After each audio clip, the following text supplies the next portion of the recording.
Alright everybody, what's going on? Emo Tempest here, back with another deck profile. I am bringing you what I have had a lot of success with, playing Mono Fire.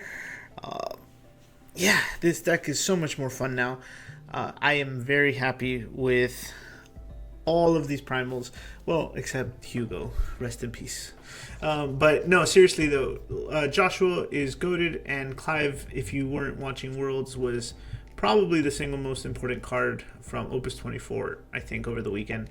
And I know I'm only playing him at a 2-2 spread here, but I had to make space for a couple other things. But yeah, let's get right into this list, you guys. So yeah, I think the big one for me is Joshua. Joshua is by far it's just a really good card. Lets you put the other guys back into the deck, and he can prime, and when he does, he just brings in one of these powerhouses. We have Furion, Zidane, and even just one Leftia. Furion and Zidane are pretty self-explanatory. You could even call this Zidane.deck because you kind of want to spam the heck out of this guy. Probably the most annoying card in the game still.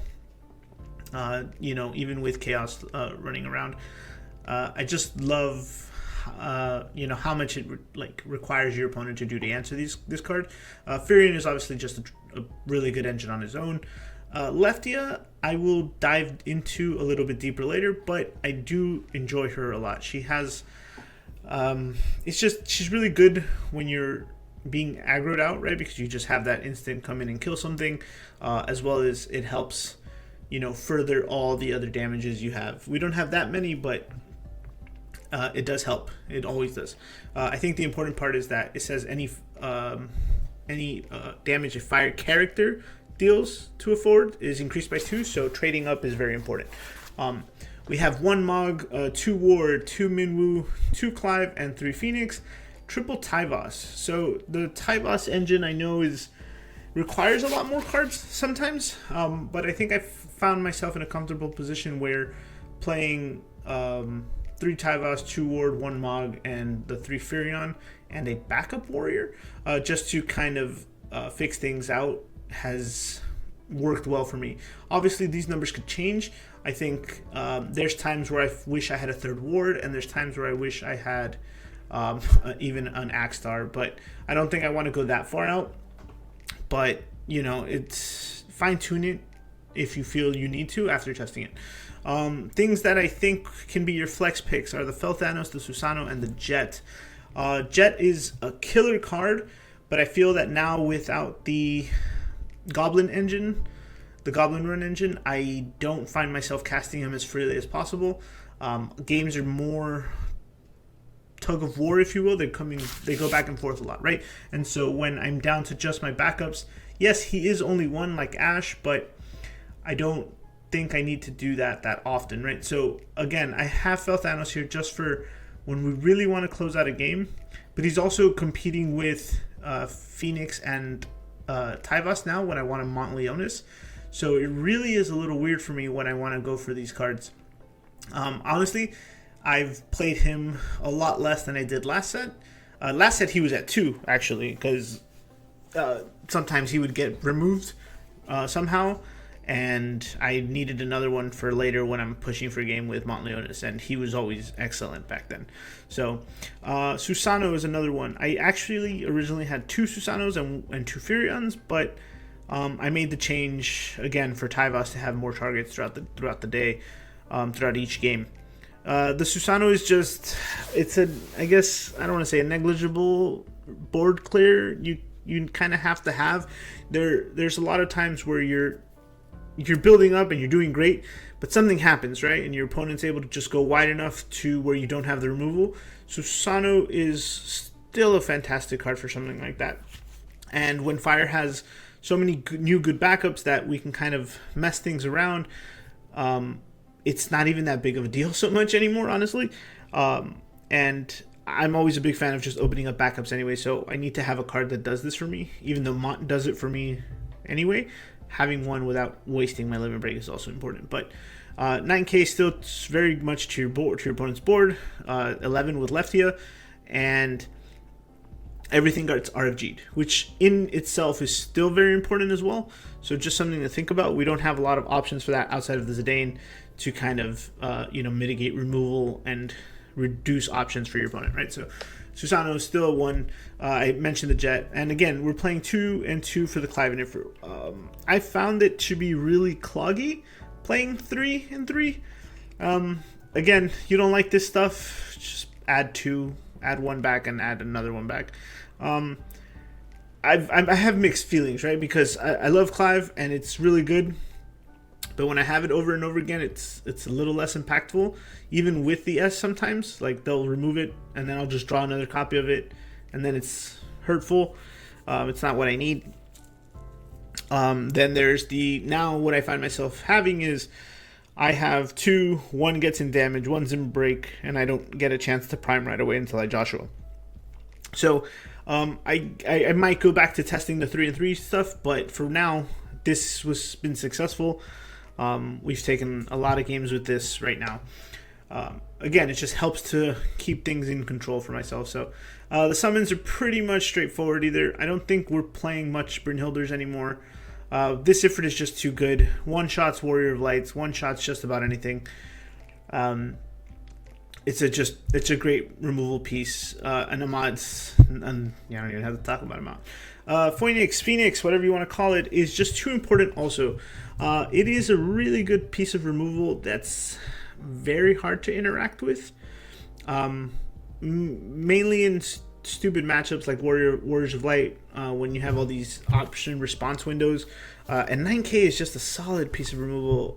It's very hard for anything to do that now, right? Or still kind of, right? It was a big jump back then, and Opus 20 made it very good. So I'm very happy. I don't think I'd ever cut this card, honestly, in Fire. It would need to do a lot more than just 9K and be a body. This also weirdly helps against certain matchups, like Lightning when you're facing down Irvins, and anything that requires your opponent to touch your break zone, like things of that nature. It's just like, yeah, no, I'll just activate it myself. You don't get these things, and it has a weird couple of caveats for other matchups, but realistically, it's just a solid 4-drop 9K. It's an uninteractable body that also keeps them from attacking, right? Because he's 9K, so it has a lot of usefulness, purpose, and again, just 1 is enough because you don't really need to see 2 of them, right? He's unique. On bringing back an oldie here, Black Mage, Opus 8. It's pretty straightforward though. We're only playing 6 summons. They're important all the time.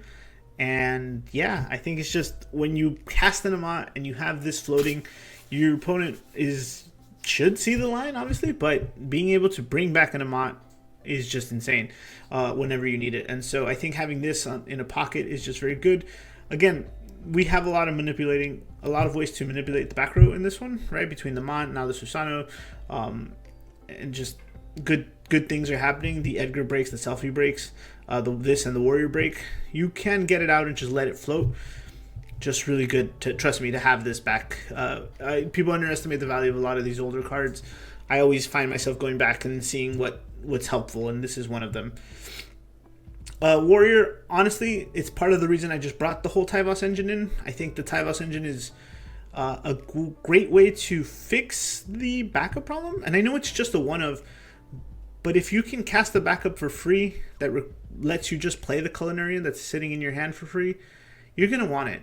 And that way you're just floating, or same thing for the human, right? You want to deal that 7K, draw your card, and just get the max value. Playing 1 off the Tyvos is going to be very nice. Again, these monocolor matchups, Earth, Water, Fire, Lightning, Wind, whatever you want, it's a race to the backups, right? If we can play this on turn 2 and we don't need to drop the Mog right away, or we have one of these in hand already, we search this, play it. You won't regret it. You need to have at least 1. I know I want to say some lists out overseas, I don't know if it was UK or JP or Australia, they were playing like 3 of these, right? Because you want to always play it with Tyvos and stuff. I think that's unnecessary. I can see the value in it, right? When you're more warrior focused and you're kind of recovering this guy a lot. But 1 in this mixed format, in this mixed style deck is where it is. Backups are straightforward. Culinarian, Moody to get the important ones. Zaz for an EX when you need it. I like having both. Also, let's face it, fire backup's kind of trash outside of these cards.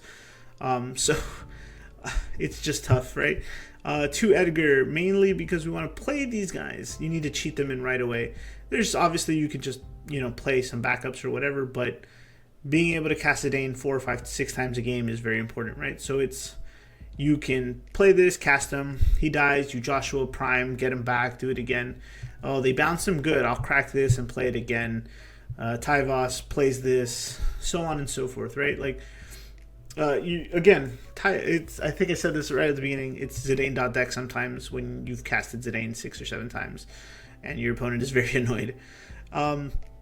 The Human is a phenomenal card that Fire needed. It does both drawing and removal, helps keep you in control again throughout the game.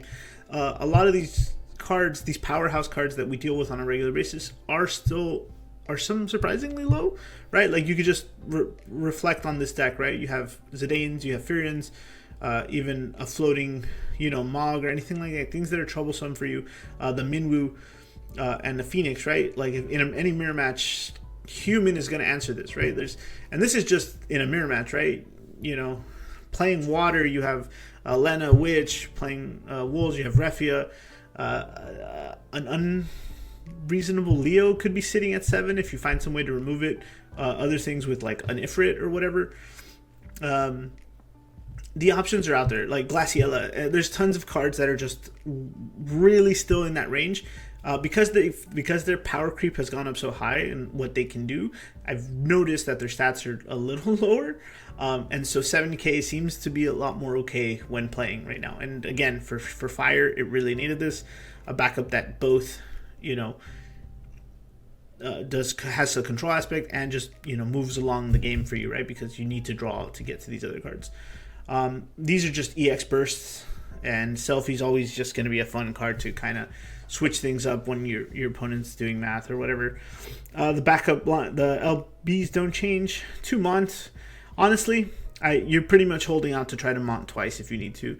You don't want to Zac or any of these if you can avoid it. They're pretty much snap cards, like I'm not in a good position, I need to stall, I need to get this now to do this anyway. We're really just trying to opt to Mont. So if you can avoid it, play without them. If you need to, finish off something, just Zac once and then, Vincent once and then just Mont. Just make sure you Mont once a game and make sure you can do it safely. You won't regret it. Mont is actually just more busted now, mainly because you can go into these. So the biggest thing that this deck does is you go right into, you can do Phoenix for the 3 or less, and then Tyvos or Clive for the 5 or less. And then when you prime here, you can get one back. Since it has haste from the Mont effect, you can attack and get one of these back. So adding 2 extra forwards to you. While this is out, you can prime, bring in the Ifrit, do the 10k, attack, and possibly do another 10k. You have a big, like, 4 or 5 damage possibility when you do a Mont, and you have the Joshua or the Clive as targets. When you don't, you have all of these other great cards, right? My go-tos are usually Tyvos Minwu. Minwu right away will get you back your Culinarian. You can cast it back when you're at 0 cards. So you still will stay at 5 backups when you're done. Tyvos will get you the ward to remove something that lets them attack this turn. Or just searches the Furion that you wanted to play anyway that was in the break zone, right? Like, all of these things are really insane. So you need to prioritize holding on to 2 Leonis because there's so many good cards you can do now. And again, backup too. Let's say you're playing Lightning or whatever, or Mono Water, and you're just worried about those Lev 6s or the Kuchulains. Just get the Felthanos out and you won't regret it. I like just doing this against Wolves too because Felthanos just says, nah, you're not going to search your Revio, or you're not going to get this guy or whatever. It's great. I love it. Mont is such a powerhouse card. It definitely needs a little more respect from the community. But I hope this deck helps you guys see that too. Thanks for listening, guys. I think those are all my thoughts on this one. Please share yours in the comments below. And if you try it out, obviously let me know as well. More to come. Stay tuned. Yeah. Talk to you guys later.